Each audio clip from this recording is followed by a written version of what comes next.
Hello students, welcome to EPG Pathshala.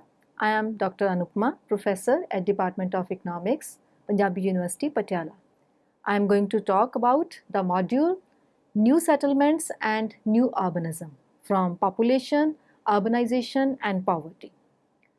So students, we are going to discuss about urbanism and the principles of regions and neighborhoods along with different features of a city.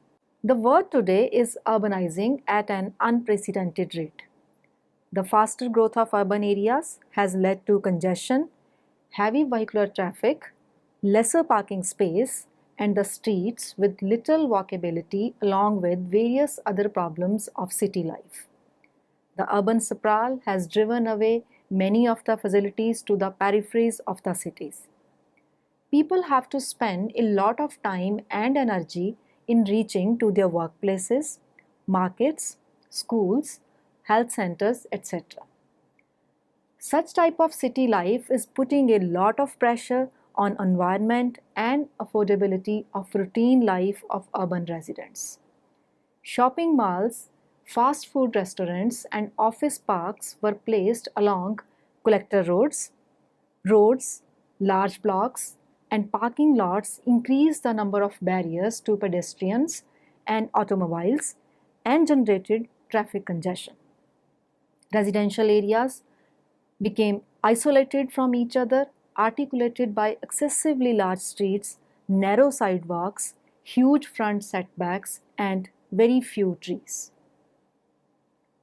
In addition to these problems, modernist roads encourage high speed and therefore accidents.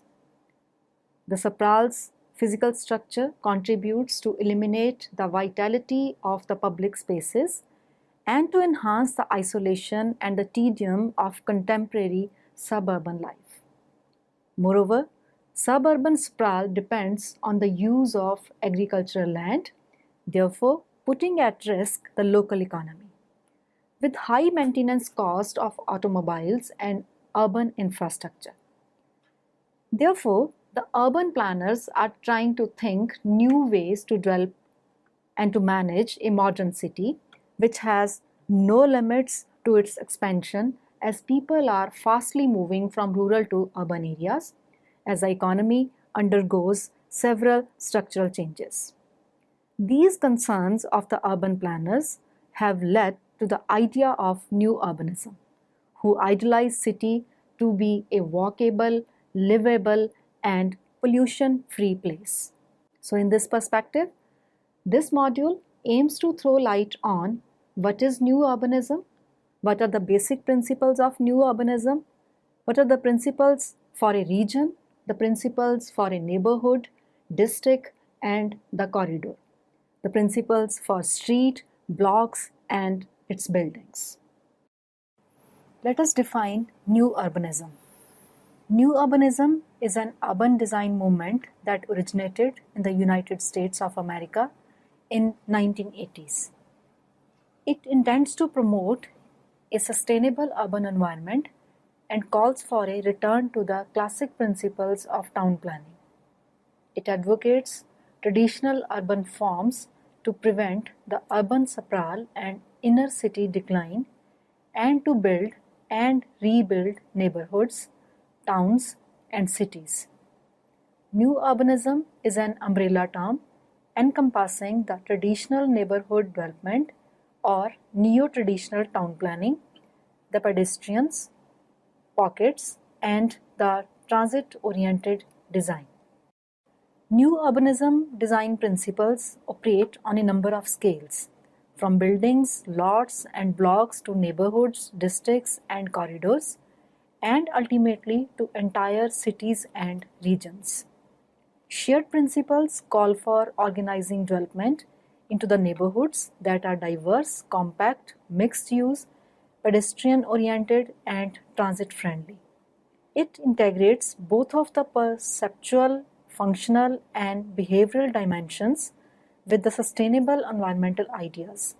At the present time, the experts in urban design professional practice taking into account the people-related issues as a base to build cities.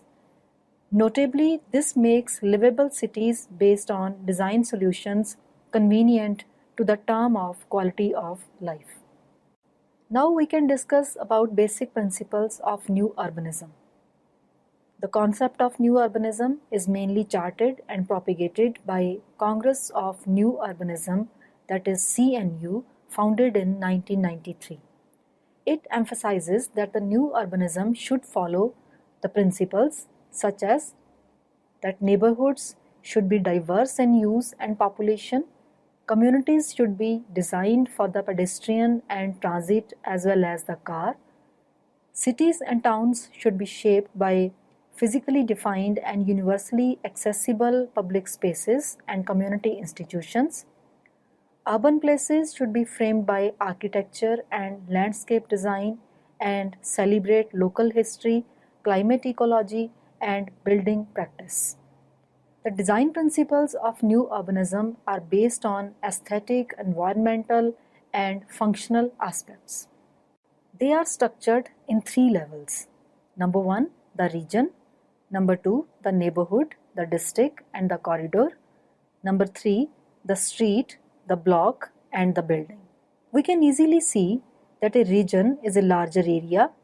Within region, we can find various neighborhood districts and the corridors, and the lowest part of planning ladder are the streets and the blocks and buildings therein. The CNU has suggested 9 principles for each of these three levels. Thus, there are 27 principles in all for following the strategy of new urbanism as charted by CNU. In this context, first of all, let us discuss about the region. The region has clear boundaries and encompasses cities and towns, which in turn are organized in neighborhoods and districts that are integrated by transportation corridors. Additionally, the region includes the metropolis, the cities, and the town. Each one has a center and clear boundaries, establishing a relationship with the rural and natural environments. The system, suburb, or city focuses on pedestrian accessibility, density, and regional mass transportation. According to CNU, the development patterns should not blur or eradicate the edges of the metropolis. Infill development within existing areas conserves environmental resources, economic investment, and social fabric while reclaiming marginal and abundant areas. Metropolitan regions should develop strategies to encourage such infill development over peripheral expansion. Where appropriate, new development contiguous to urban boundaries should be organized as neighborhoods and districts and be integrated with the existing urban pattern. The development and redevelopment of towns and cities should respect the historical patterns, precedents, and the boundaries. Cities and towns should bring into proximity a broad spectrum of public and private uses to support a regional economy that benefits people of all incomes. Affordable housing should be distributed throughout the region to match job opportunities and to avoid concentrations of poverty. The physical organization of the region should be supported by a framework of transportation alternatives. Transit, pedestrian, the bicycle system should maximize access and mobility throughout the region while reducing dependence on the automobile. Revenues and resources can be shared more cooperatively among the municipalities and centers within regions to avoid destructive competition for tax base and to promote rational coordination of transportation, recreation, public services, housing, and community institutions. To succeed in efforts to develop metropolitan plans, the citizens of a region must begin by registering broad public concern about threats to natural and cultural heritage or to economic prospects.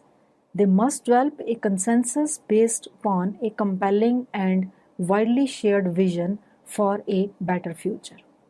Regional governments are not essential to implement metropolitan strategies. Yet, some form of regional governance is necessary. This can be provided by a civic group with powerful business or community leadership. Successful regions must direct most new employment and population to compact centers accessible to regional rail systems. This requires improving transit networks while proposals for new or expanded highways are put on hold. Rail systems should focus on a vibrant 24-hour regional central business district, that is CBD, which must also contain major cultural, educational, governmental, retail, entertainment, and employment activities. They have residential neighborhoods representing all income levels within or near the CBD. Preserve the historic fabric of these neighborhoods and the CBD and provide high quality public spaces and street life. In this context, we can easily compare a region at risk and a vibrating region from figure 2. The figure shows the interaction of equity, environment, and economy in two different scenarios which determine the quality of life in the region. In scenario 1, the regional economy is sluggish and the income inequalities are increasing while the society is indulged in wasteful consumption of resources. This results in very low level of quality of life in the region, which shows that region is in risk for future growth. On the other hand, in a competitive region, the increase in green wards, mobility, urban centers, better workforce and better governance leads the economy to a vibrant and sustainable growth trajectory which improves the prosperity for all and a healthy regional ecosystem. This raises the level of quality of life in the region. Such regions have the prospects of sustainable growth in future time periods. Neighborhood, district, and corridor. The neighborhood is a limited area with a good balance of activities structured around a center where squares, public buildings, major density, and urban life can be found.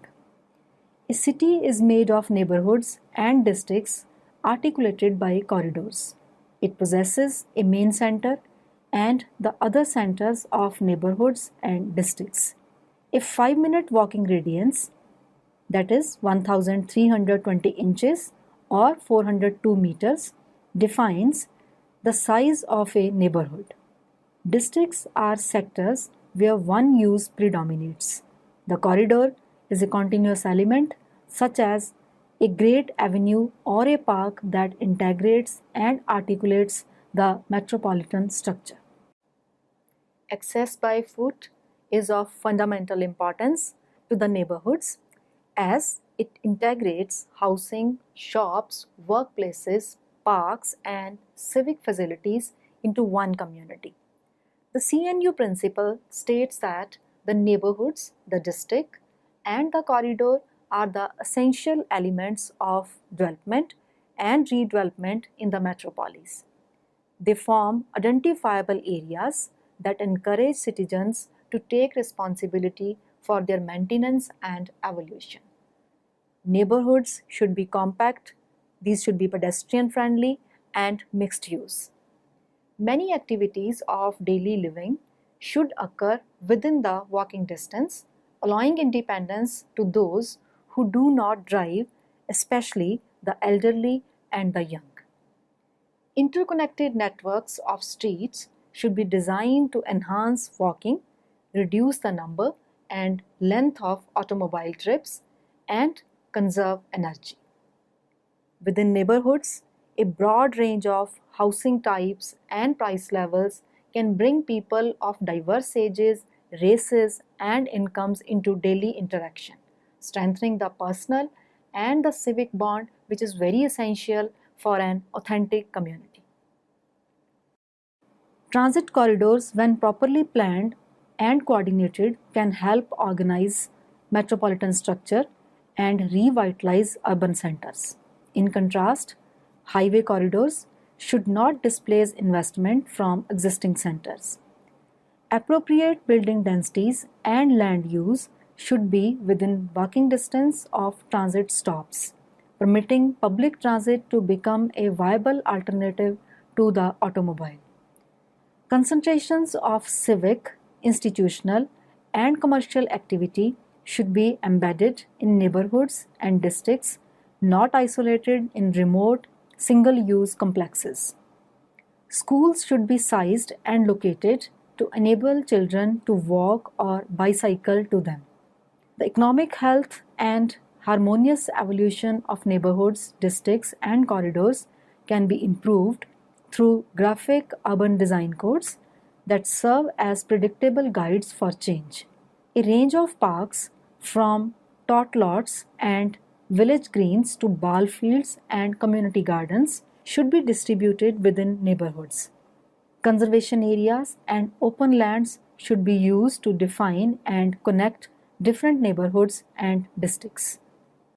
Housing that is located in a walkable neighborhood near public transit, employment centers, schools, and other amenities allows residents to drive less and thereby reduce transportation costs. Development in such locations is deemed to be location efficient. Given a more compact design, higher density construction, and/or inclusion of a diverse mix of users. Thus, housing location and proximity to transit is a major variable for household energy consumption, the cost borne by household, and hence the quality of life of a particular household and the neighborhoods in general. The difference in energy use by various types of households in conventional suburban development and transit-oriented neighborhoods is shown in Figure 3. As the bar graph shows, if a household moved from a single-family detached home in a conventional suburban development, that is CSD, to a house of the same size in a compact transit-oriented neighborhood, that is TOD, its energy use would be reduced by 39%.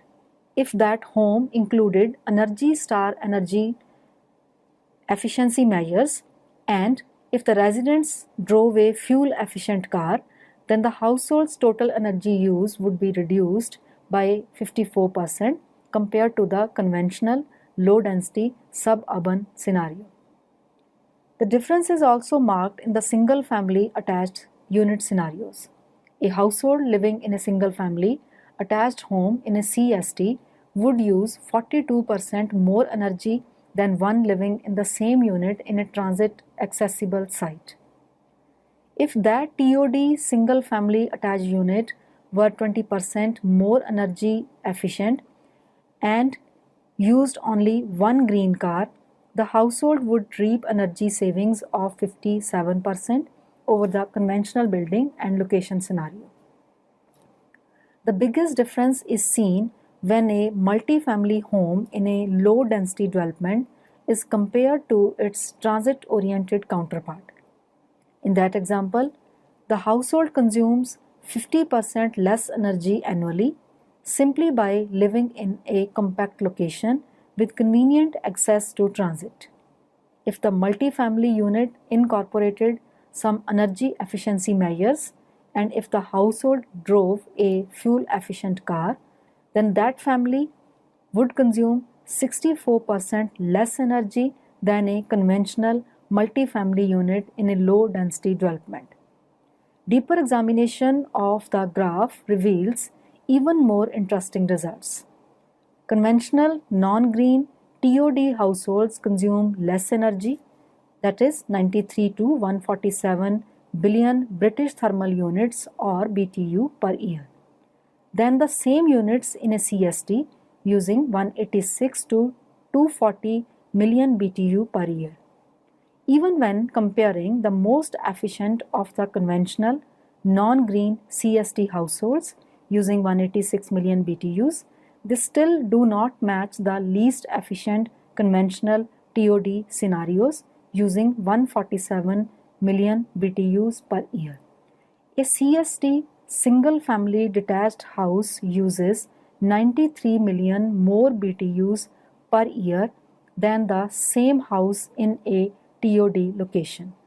The most energy efficient housing scenario studied using 67 million BTU for an energy efficient TOD multifamily unit with a green car consumes only about a fourth of the total annual BTU of the least energy efficient housing approach examined in this study, which is using 240 million BTU per year for a single family detached household in a CST.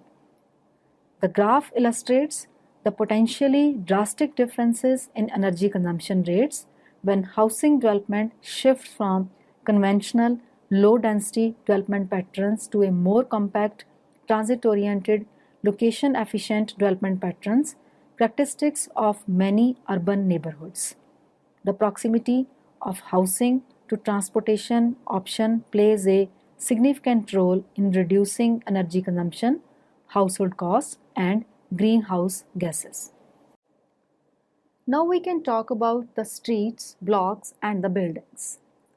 The street layout must contribute to reduce the speed of the automobiles. The streets must be sited by the front facades of buildings whose entrances connect directly with them. Blind facades are avoided as the arrangements seek for a major number of transitions between interior and exterior spaces. The front setback of the buildings must be the smallest possible and non-existent in commercial buildings. The interest is to use inhabitants' natural surveillance to enhance urban safety and the street life. Pedestrians must be able to choose between different options of routes to move from one place to another. Besides the streets, there must be the alleys and the pedestrians' ways. Cul-de-sacs must be avoided. Back alleys are suitable, for example, to access garages and outbuildings. In the residential areas, there must be a minimum set of certain typologies: apartments over commercial space, apartment buildings, row houses, live work units, in order to guarantee diversity of space use through time. The upper floors of the commercial buildings must be used as homes and offices, thus characterizing mixed-use buildings. The parking lots must be located behind the buildings, but the garage buildings take people directly to the sidewalks, promoting vitality in the streets. The CNU further emphasizes that architecture and landscape design should grow from local climate, topography, history, and building practice. Civic buildings and public gathering places require important sites to reinforce community identity and the culture of democracy. They deserve distinctive form because their role is different from that of other buildings and places that constitute the fabric of the city. All buildings should provide their inhabitants with a clear sense of location, weather, and time. Natural methods of heating and cooling can be more resource efficient than mechanical systems. Preservation and renewal of historical buildings, districts, and landscapes affirm the continuity and evolution of urban society. UN Habitat in 2014 has suggested a simple street network model for 18 km street length per square kilometer as shown in figure. The figure shows that this model suggests that in an area of 1 square kilometer, 9 vertical and 9 horizontal streets are designed to form a street network. The distance between two adjacent streets is 111 meter and the total street length is 18 km. In this street network model, both street hierarchy and block size are considered. This simple model demonstrates the balance between street and other land uses. City management and urban planners could adjust the design pattern of the street network, but a street density level similar to the one recommended in the model should be maintained. Apart from this model of connectivity, the safety model says that the streets should have 7 qualities. Number 1, human presence. People in public space must feel the presence of other people in the space and in the buildings surrounding the space. The sense that we are not alone and are being observed helps us behave properly and feel safe. Windows are symbols of that presence, whether people are behind them or not. Mixed-use buildings help promote 24-hour presence. The second quality is that of congeniality. The dimensions and scale of the space should encourage comfortable interactions among people. The third one is that of human protection. Mechanical devices such as cameras and gates should be invisible. Where possible, police presence should be personal, on foot or bicycle, so police officials can interact with others. The fourth one is visibility, light, and openness. Open views that enable us to see other people and to be seen by people driving by as well as by others in the space provide natural supervision. Lighting should ensure nighttime visibility. The fifth quality is that of order. Coherent landscapes, streetscapes, and signs in both the public rights of way and bordering properties make a clear statement that a space is well managed and safe. The sixth quality is that of connections. Spaces must be perceived as part of an interconnected network of streets and public open space, so we feel we have access to others who make the space safe. The seventh one is that of legibility. The clarity with which each space connects to the rest of the city helps us understand the form of the city, keeps us from feeling lost, and assures us that we are in control of our relationship with the city spaces and the people residing in them. However, the safety in the streets differs according to the type of the street. The safety in neighbor streets requires the households with open front yards and large windows. Similarly, the commercial streets also safe and secure if there are glass windowed storefronts which make each activity on the street visible to the merchants. On the other hand, the safety in civic spaces such as parks requires that the vistas should be broad enough and all parts can be seen by people in the space and by motorists driving through. Entrances to the buildings can be clearly marked. There is ample and regular lighting. Trees and landscape material do not block views at eye level. The sizes of buildings are in scale and the dimensions of the space to communicate its importance.